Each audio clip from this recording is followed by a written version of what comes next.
Right, hello, my name is Colin Rensch and I'm here with Michelle Bell, who will be conducting one of the pieces on the wind chamber concert being held this Tuesday, March 5th at 7:30 in Smith Recital Hall.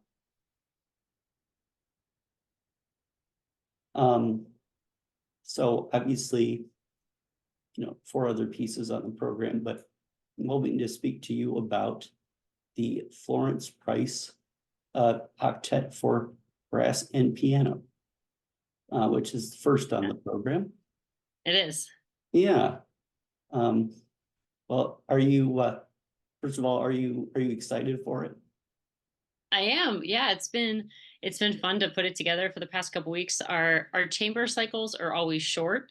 The intention is to keep it in a semi-professional setting of, there's not a whole lot of extra rehearsal time. So we've only had, I think we'll have 5 rehearsals total before the concert. So it's been great to, everyone really comes prepared. And so every minute of the rehearsal is just like working together and working on the music. So it's kind of fast and furious, but we love it.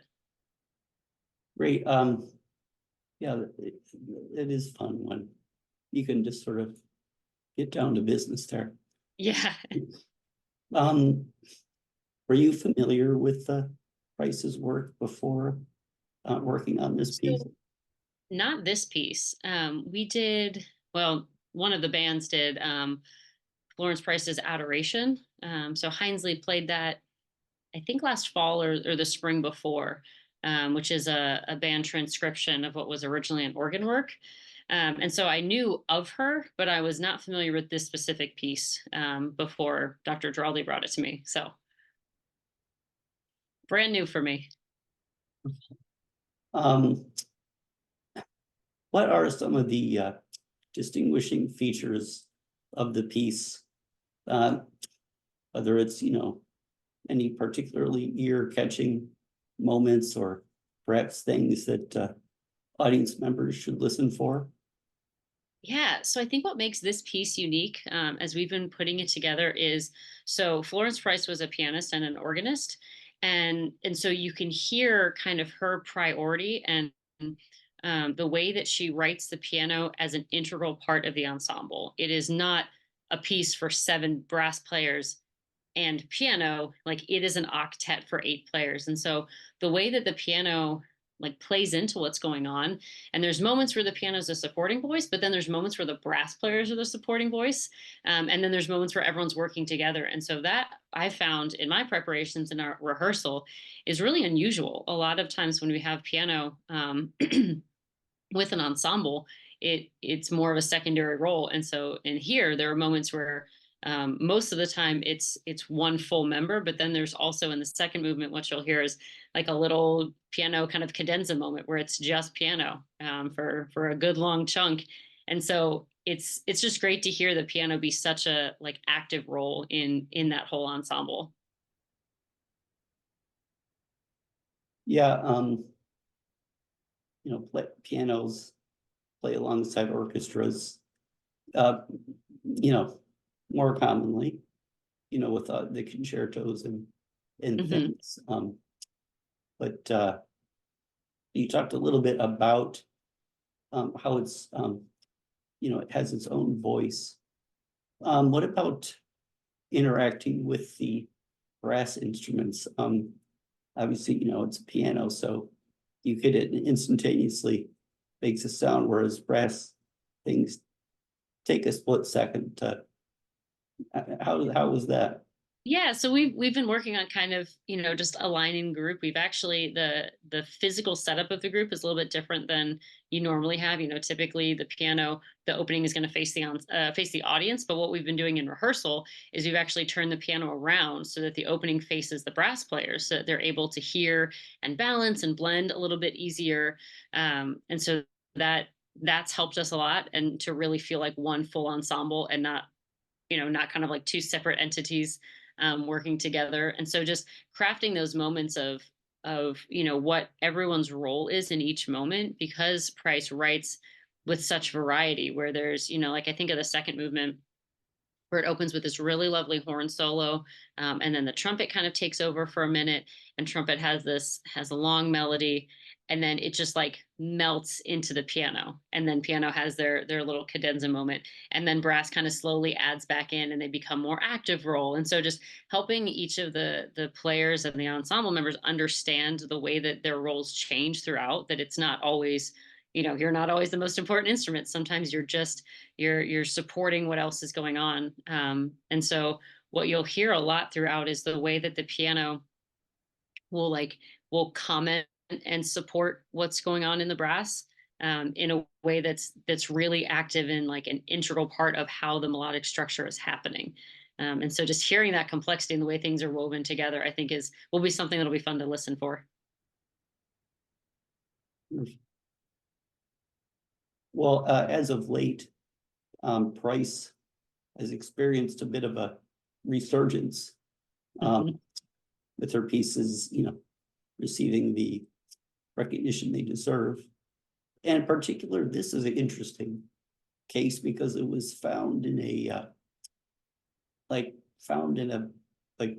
summer cottage of hers. Mhm. Was recently. Yeah. So what about her compositional style do you think is so intriguing? Yeah. So Florence Price passed away like in 1953. And then in 2009, there's an abandoned home in Illinois that was found, and it had just this like just piles of her music and scores. And so all of that has really been um, rediscovered, and people have been, either playing it for the original works or like adoration, arranging it for different ensembles. And so that's been really great to see. And I think part of what brings people to that music is, I think her voice is an unusual blend. And so you hear, especially in some of the piano works, and she also wrote a lot of vocal works, but the influence of like a lot of church music. There's some like blues and jazz influence. There's classical European romantic influences, and it all comes together in this really unique way. And so one thing I think that's really different that we're working with in the octet is the harmonic structure is not predictable. And so there are very few moments where you have a whole phrase and then it ends in a very clear cadence. We're not getting that like perfect authentic cadence very frequently. And when it does happen, it's just like a split second, and then we move on and we're doing something else. And so it has this like constant moving forward. It never really settles until the end of every movement. That it's very like forward pressing, and there's moments where you expect it, like, oh, here, like this is going to be the cadence, and then it's like, here's your triad and two notes of dissonance. And so it never really feels satisfying, so that when you do hit that triad, when you do get a really nice cadence, it's like just like the sunbeam comes down, and it's very impactful in that moment because she reserves it, for really special moments. And otherwise it's just constantly like weakening those cadences and finding ways to evade cadences. So I think that's part of what makes the music really exciting to listen to, is that your ear is like, okay, well, that didn't go where I expected to. Like, where's it going to go next? Where's it going to go next? Um, and that's just, it's an unusual way of writing. I don't know that I could even like point to another composer that I think that I hear in a similar way with that voicing. So Yeah, that's an interesting, way of describing it. Yeah, I've not considered it like that. I familiar with her organ works. mhm. Then I sort of subsequently became acquainted with the other works. It does seem like her organ, that does seem to influence the pieces for sure. That's yeah, very cool. Well, and I know you're not conducting the other pieces, but I thought I'd ask you about them. Are you performing as a member of the ensemble? No, not for this cycle. Yeah, yeah. That's right. It's a chamber. Just conducting, thankfully. Yeah, okay. So we have maybe you can just speak to how this is sounding for some of your colleagues. Yeah. We have Guy Woolfenden's Suite Francaix. Hmm. Um, very cool. A three movement and what is this based on? Yeah, so that piece is it's written really to be kind of like a theater piece. It's got ties to Shakespeare's Love's Labour's Lost. And so it's very character based, and you hear lots of like the third movement especially is this like goofy kind of inspector character who's like in my mind a little bit like Mr. Bean. And so you'll hear, kind of the goofiness of the bassoons and a lot of like harmonic transitions that kind of add to this like off kilter feeling. The opening movement is a little bit more. It's about like unrequited love and like I don't have anyone to love me, and so yeah, that piece is it's really great. It's really well written, and there's just if you can hear it, kind of picture it in a theater. I think that kind of gives it the essence that the music is looking for. Yeah, that's great. Yeah, that's a good way of putting it as sort of a theater. Yeah, it does sort of seem to follow a narrative there. Hmm. Our next one, which is also a very sort of big departure from typical harmonic things, and that is Matthew Tommasini's Torn Canvases, which is I guess inspired by Jackson Pollock. Hmm. Yeah, this piece is so great, and it's the one I was least familiar with coming in, and I'm still probably the least familiar with. But the instrumentation is really unusual. There's a good amount of percussion instruments along with the wind players and piano, and it's a lot of like moments and things like it's another unexpected piece. And so I think just listening to the way all the colors fit together, um, and if you're not familiar with Jackson Pollock's work, I think go and take a look at some and just kind of understand visually what is then being expressed in sound.